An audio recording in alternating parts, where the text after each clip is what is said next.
चलिए जी, कारवा को मज़ीद आगे बढ़ाते हैं। अब तक आपने सिंपल केनेजियन मॉडल तक तो बातचीत हो गई थी, समझ में आ गया था।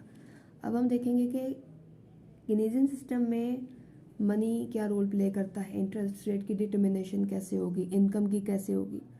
उसका सबसे पहला पड़ाव है मनी मार्केट का इक्विलिब्रियम, जो कि हम लोग ड्राइव करेंगे एलएम कर्व से। ठीक है, मनी मार्केट जो है वो बेसिकली टू कंपोनेंट्स के ऊपर डिपेंड कर रही है, एक तो मनी सप्लाई और एक मनी डिमांड। ठीक है, जिसमें एल जो है आपका वो मनी डिमांड है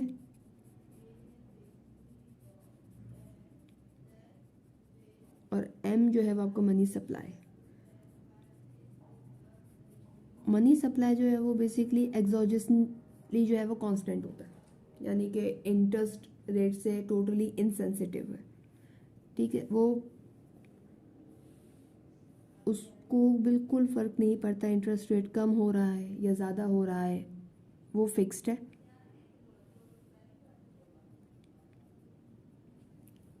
और ये जो है ये सेंट्रल बैंक के बेसिकली हाथ में होता है कि वो मनी सप्लाई बढ़ा दे या कम कर दे। इसके फैसले जो है वो सेंट्रल बैंक करता है। ठीक है, मनी मार्केट जो है वो आपकी सेंट्रल बैंक के हाथ में होती है। अब आते हैं बारी मनी डिमांड की। मनी डिमांड के एज पर केनेजियन 3 रीजंस होते हैं, 3 वजूहात की बुनियाद पे आपकी इकोनॉमी जो है वो मनी की डिमांड करती है। एक तो ट्रांजैक्शन के लिए, सिंपल एज दैट, जो आपने कंजम्पशन करनी है सब कुछ, उसके लिए वो बेसिकली आपका जो है वो इनकम का फंक्शन होता है, पॉजिटिवली रिलेटेड होता है इनकम से, कि जैसी आपकी इनकम बढ़ेगी आपने मज़ीद पैसे डिमांड बढ़ा दी, क्योंकि आपने ज़्यादा खर्चे कर दिए। ठीक है, इसके बाद आता है precautionary money.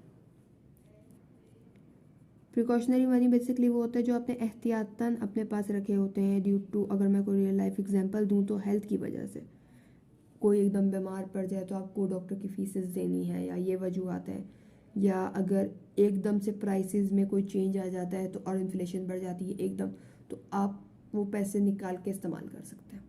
Precautionary money basically वो है। थर्ड जो है वो है स्पेकुलेटिव मनी। स्पेकुलेटिव मनी वो पैसे हैं जो कि आप सेव कर रहे हो, आप इन्वेस्ट कर रहे हो बॉन्ड्स में। यहाँ पे फ़िलहाल से बॉन्ड्स की बात की गई है। तो बेसिकली स्पेकुलेटिव मनी का ये है कि चूंकि आपके पास जो सेविंग्स है, स्पेकुलेटिव मनी को अगर मैं देखूँ, आपने सेव कर लिया in the form of cash या मनी, आपने जो है अपने पास रखा हुआ है, उसके ऊपर आपको कोई रिटर्न नहीं है, तो इससे बेहतर है आप उसको बॉन्ड्स में कन्वर्ट कर लो। अगर आपने इसी पैसे को कन्वर्ट कर लिया बॉन्ड्स में, तो वो आपको एक्सपेक्टेड रिटर्न्स दे ही देगा इंटरेस्ट पेमेंट के तौर पे। ठीक है, तो ये वो वाली कहानी है, कुछ ना होने से कुछ होना बेहतर है। ठीक है, तो अभी एक्सपेक्टेड इंटरेस्ट पेमेंट पॉजिटिव भी हो सकती है, ये नेगेटिव भी हो सकती है, रिस्क एसोसिएटेड है इसके साथ, मगर the greater the risk the greater the outcome, या greater you will be your return. ठीक है, अब स्पेकुलेटिव डिमांड में एक चीज़ जो थोड़ा इशू है, वो जो छोटी सी चीज़ है वो ये है कि अगर आपने बॉन्ड्स लेके रखे हैं और मार्केट में इंटरेस्ट रेट बढ़ जाता है तो आपने एक तरीके का लॉस फेस कर लिया है। यानी आपने बॉन्ड्स पहले के लेके रखे हुए थे और आपके लेके रखने के बाद मार्केट में इंटरेस्ट रेट बढ़ गया, यानी कि जो अब लोग खरीदेंगे उनको उस पर ज़्यादा इंटरेस्ट पेमेंट मिल रही है एज़ कम्पेयर टू वो जो कि पहले खरीद चुके हैं। तो ये एक तरीके का आपका लॉस है, आपको वो कीमत नहीं मिल रही है या वो कीमत नहीं मिलेगी जो कि अब वालों को मिल रही है। ठीक है, यही चीज़ जो है उल्टी भी हो सकती है, यानी कि आपने पहले ले लिए, अब बाद में जो इंटरेस्ट रेट कम हो गया, तो ये एक तरीके से आपके पास जो है वो कैपिटल का गेन है कि आपके बाद जिन्होंने वो लिया है उनको इंटरेस्ट रेट कम मिलेगा एज कम्पेयर टू यू। ठीक है जी, तो बेसिकली आपकी मनी की डिमांड जो है वो 2 चीज़ों पे ज़्यादा डिपेंड करती है। ठीक है, एम आई जो है वो है बेसिकली टोटल मनी डिमांड, जो कि डिपेंड कर रही है 2 पे, एक तो एम आई 1 जो कि है आपके पास ट्रांजैक्शन की डिमांड, वेयर्स MI2 जो कि है आपके पास स्पेकुलेटिव की डिमांड। ठीक है, स्पेकुलेटिव की डिमांड में एक चीज़ और आती है ऑन इंडिविजुअल लेवल पे, यानी कि आपको अगर इंटरेस्ट रेट एक हद पे आ जाए, यानी हर बंदे का अपना होता है, मगर इंटरेस्ट रेट की एक वो क्वांटिटी जिसमें आप जो हो वो हाथ में पैसे रखना ज़्यादा ज़रूरी समझते हो, मगर as compare to holding bonds, यानी वो आपको नुकसान दे रहा है, जो मैंने अभी आपको बात बताई है। फॉर एग्जाम्पल आपके हाथ में बॉन्ड्स थे, ठीक है, RIC वो इंटरेस्ट रेट था जब तक आप कैपिटल लॉस को बर्दाश्त कर सकते थे। ठीक है, अगर इंटरेस्ट रेट इससे बढ़ा तो आपने मनी की सारी डिमांड ख़त्म कर दी। ठीक है, मनी की सारी डिमांड ख़त्म कर दी, यानी बेसिकली कैश जो है वो है कैश है। ठीक है, वेल्थ माइनस मनी की टोटल डिमांड बेसिकली वो अमाउंट है जो कि आपने कैश में रखी हुई है। और इंटरेस्ट रेट ये जैसे ही आपका इंटरेस्ट रेट इससे ऊपर गया, आपने कैश को बॉन्ड्स में कन्वर्ट कर दी और कैश की डिमांड बिल्कुल ज़ीरो कर दी, तो आपका जो फंक्शन होगा वो इस तरफ आ जाएगा, कर्व यहाँ पे मूव हो जाएगा। ये बेसिकली आपकी कैश है, जो आपने हाथ में अपने कैश रखा हुआ है वो है। ठीक है, और जैसे ही इस क्रिटिकल इंटरेस्ट रेट से आपका जो है वो अबव हुआ, जैसे ही इंटरेस्ट रेट इससे ऊपर हुआ, आपने अपने कैश को जो है वो बॉन्ड्स में कन्वर्ट कर लिया। ये एक तरीके का लिक्विडिटी ट्रैप भी आप कह सकते हैं कि लिक्विडिटी ट्रैप यही होता है कि इंटरेस्ट रेट का इतना कम हो जाना कि आपका इन्वेस्टमेंट करना आपको नुकसानदेह ज़्यादा लग रहा होता है एज़ कम्पेयर टू हाथों में पैसे लेना, तो आप अपने बॉन्ड सारे के सारे कैश में कन्वर्ट कर लेते हो। ठीक है, देखें लिक्विडिटी ट्रैप का कॉन्सेप्ट भी यहाँ पे मैंने आपको दे दिया कि अगर इंटरेस्ट रेट इतना लो हो जाए कि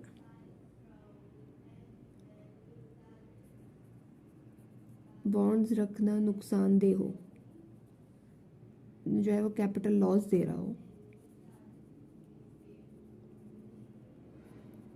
सो पीपल कह लो, इंडिविजुअल कह लो, जैसे आप लोगों को सही लगे, इंडिविजुअल कन्वर्टेड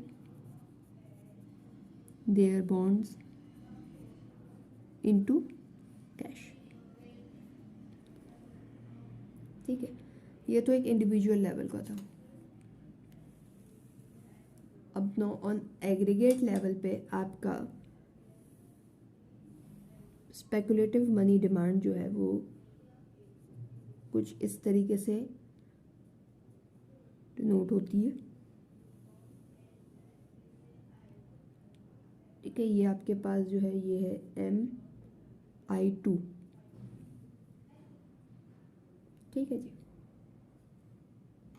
मगर अब आप टोटल मनी डिमांड देखेंगे, आप सिर्फ स्पेकुलेटिव को तो नहीं देख रहे, आपने MI को देखना है। MI1 और MI2 को अलग अलग नहीं देख रहे। तो टोटल मनी डिमांड को अब हम यहाँ पे फोकस में लेकर आएंगे। ये तो छोटी सी डिटेल थी जो देनी ज़रूरी थी आप लोगों को। ठीक है जी, तो total money demand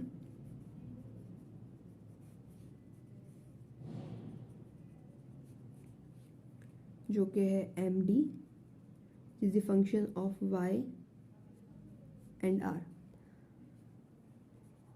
MD is C0 plus C1Y minus C2R। ठीक है, वेयर एज मनी सप्लाई जो है आपके पास एक्सोजेनसली कांस्टेंट होता है, इस बात को याद रखिएगा।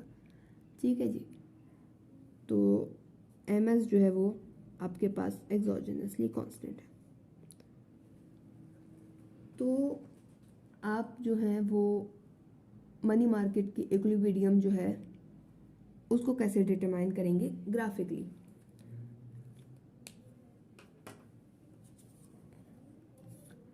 मनी मार्केट का इक्विलिब्रियम देख लेते हैं। अभी मैं इक्विलिब्रियम डिटरमाइन कर रही हूँ, मैं यहाँ पे आपको LM ड्राइव नहीं कर रही हूँ, इस बात को माइंड रखिएगा। सिर्फ और सिर्फ अभी मैं आपको यहाँ पे एक ग्राफ सिखा रही हूँ, इंटरेस्ट रेट के अलॉन्ग बन रहा है, ठीक है, M, जिसमें आपका मनी सप्लाई चूँकि एक्सोजेनसली कांस्टेंट है,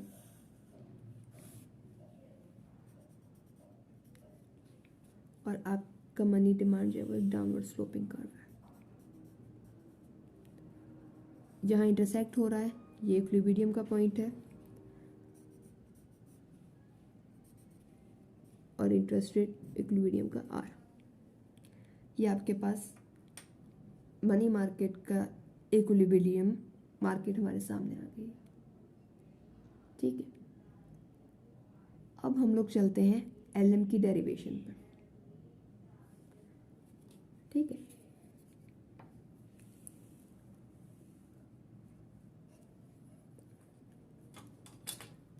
driving the LM curve,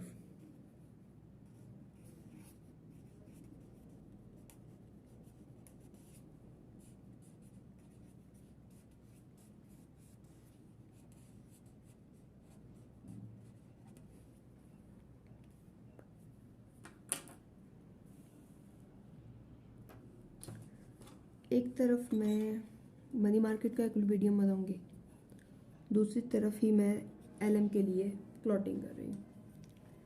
LM basically जो है वो कम्बिनेशंस हैं इंटरेस्ट रेट के और इनकम के, जो कि आपके मनी मार्केट को क्लियर करते हैं। इसकी डेफिनेशन में भी आपको नीचे लिख भी दूंगी प्रॉपरली, ठीक है। Interest rate real interest rate है, यहाँ पे आउटपुट है, यहाँ पे मनी,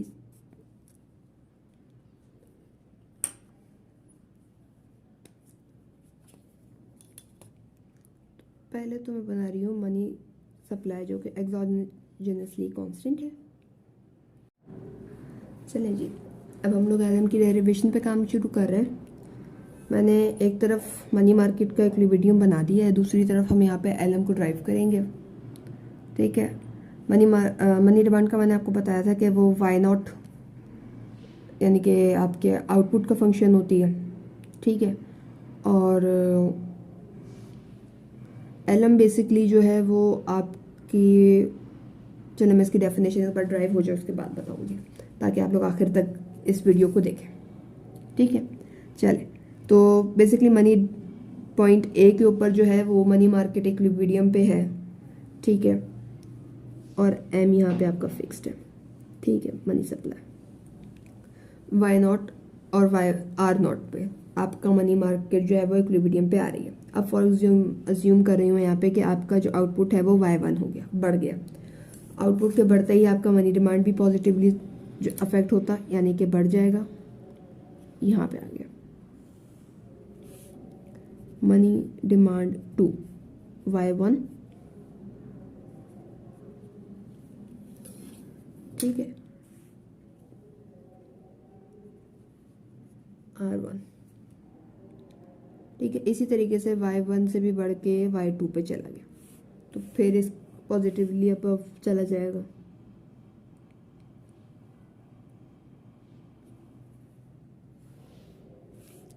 ठीक है जी।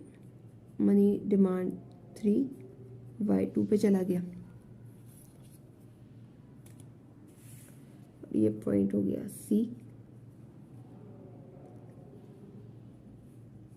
R2, ठीक है।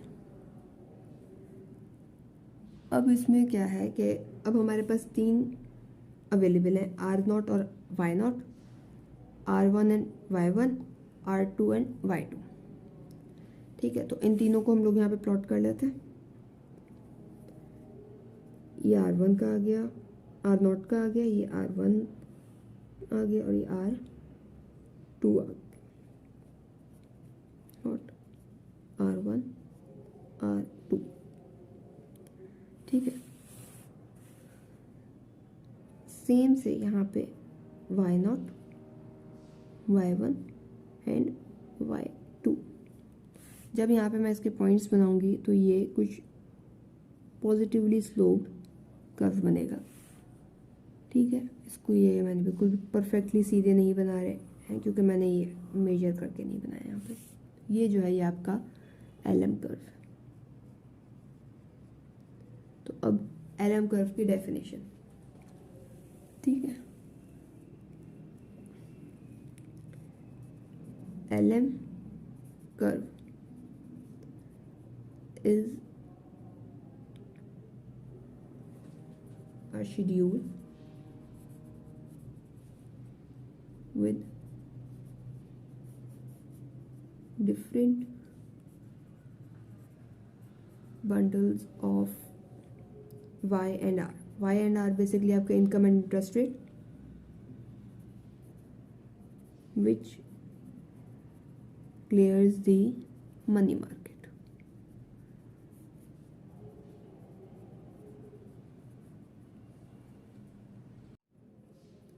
अब हम देख रहे हैं कि एलएम का स्लोप किस तरीके से डिटरमाइन होता है, ठीक है।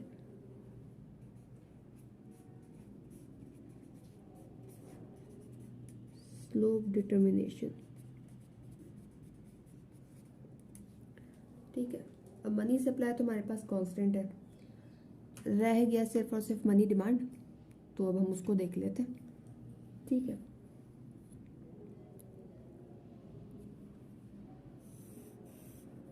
मैं 3 ग्राफ बना रही हूँ।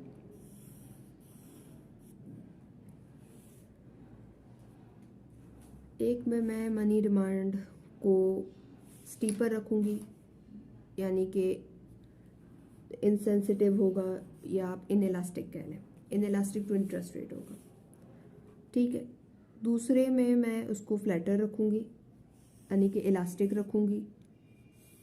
तीसरे में मैं उसको परफेक्टली इनइलास्टिक रखूँगी, यानी कि टोटली इनसेंसिटिव होगा, ठीक है।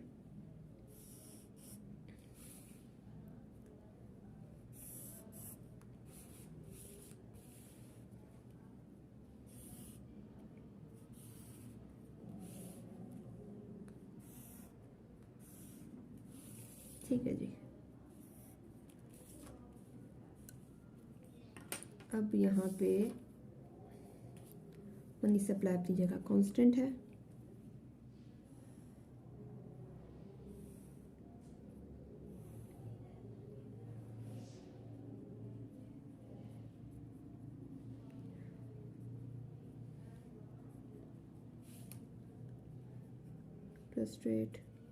इंटरेस्ट रेट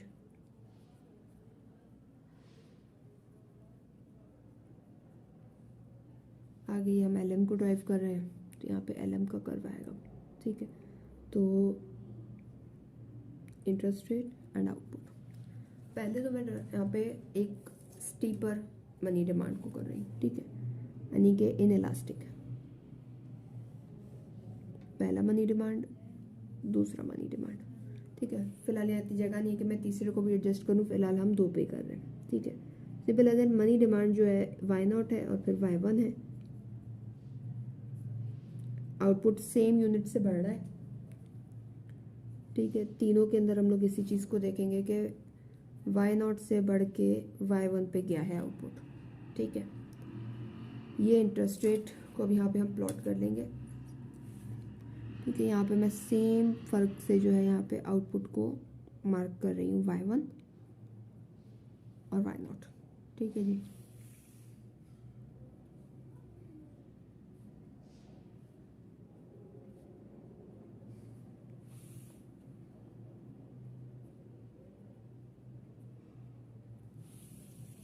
ठीक है, तो A और यहाँ पे B 2 पॉइंट्स आ गए हमारे पास। R1 पॉइंट B के ऊपर जो है वो R2 है, जिसके ऊपर मार्केट क्लियर हो रही है, पहला। और ये हो गया दूसरा, ठीक है। तो हम देख रहे हैं कि पॉइंट A और B से जो हमारा LM बन रहा है वो भी स्टीपर ही बन रहा है। ठीक है, अब हम देखेंगे कि हमारा अगर मनी डिमांड जो है वो मनी इंटरेस्ट इलास्टिक है तो फिर क्या होगा। ठीक है, ये मैंने नीचे इसकी जगह बना दी, ये देख लें मैंने सेम डिफरेंस से यहाँ पे भी प्लॉट कर दिया। अब इसको मैं देख रही हूँ स्टीपर, सॉरी फ्लैटर पे। तो आप फ्लैटर देख रहे हैं कि बराए नाम फ्लैटर नहीं है, सही मायनों में फ्लैटर मनी डिमांड है। ठीक है, money demand Y0, money demand Y1, A B।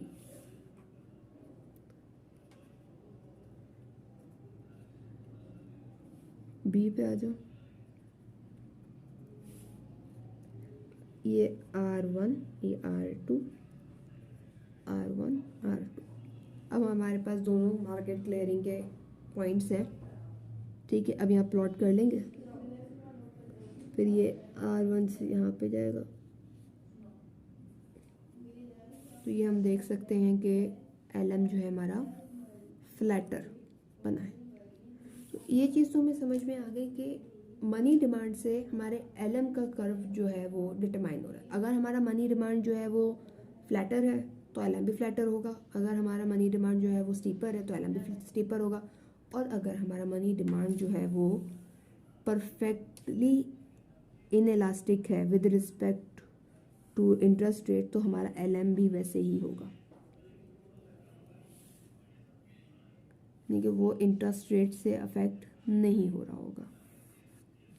ये हमारे पास LM बन जाएगा।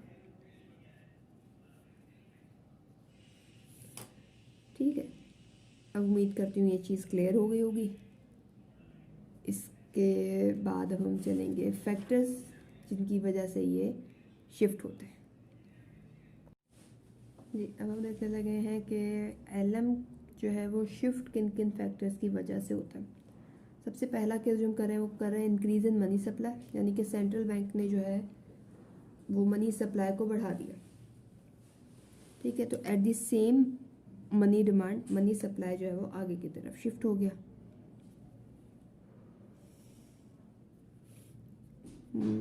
एस हो गया। ठीक है, यहाँ पे B ये हमारे पास आगे शिफ्ट हो गया। तो at the same output level interest rate जो है वो कम हो गया। यही देख रहे हैं हम यहाँ पे कि eight the same output level equilibrium का इंटरेस्ट रेट जो है वो कम हो गया, R1 हो गया। और जब R1 यहाँ पे हम निशान लगाते हैं इसका, eight the same output level हमारा इंटरेस्ट रेट कम हो गया, तो LM जो है वो डाउनवर्ड, यानी कि डाउनवर्ड समझ लें, डाउनवर्ड एंड राइटवर्ड की तरफ शिफ्ट हो गया मनी सप्लाई की बढ़ने की वजह से। ठीक है, अब जो अगला केस है वो है मनी डिमांड का बढ़ना। और मनी डिमांड का बढ़ना जो है वो इनकम के बढ़ने की वजह से भी हो सकता है, और भी वजूहात हैं। ठीक है, बेसिक मैंने बना के रखा हुआ है ताकि टाइम मजीद वेस्ट ना हो। अब मनी डिमांड जो है फॉर एग्जांपल बढ़ गया है हमारा any other factor due to other than output का इंक्रीज, यानी कि एक्सोजेनसली किसी भी वजह से ऑटोनोमस मनी डिमांड बढ़ गया। चलें इसकी अगर मैं एक वजह दूँ, अगर कोई एग्जांपल लें इस चीज़ की, तो इसकी एग्जांपल आप ले सकते हैं ईद के आसपास की। आपकी इनकम तो उतनी होती है, मगर चूंकि हमने मवेशी ख़रीदने होते हैं तो हम लोग पैसों की डिमांड बढ़ा देते हैं। तो at the same output level हमारा इंटरेस्ट रेट बढ़ जाता है। So at an higher interest rate and the same output level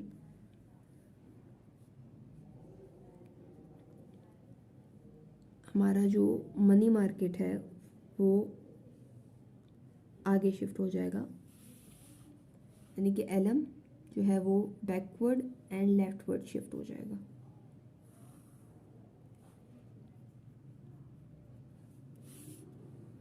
point B।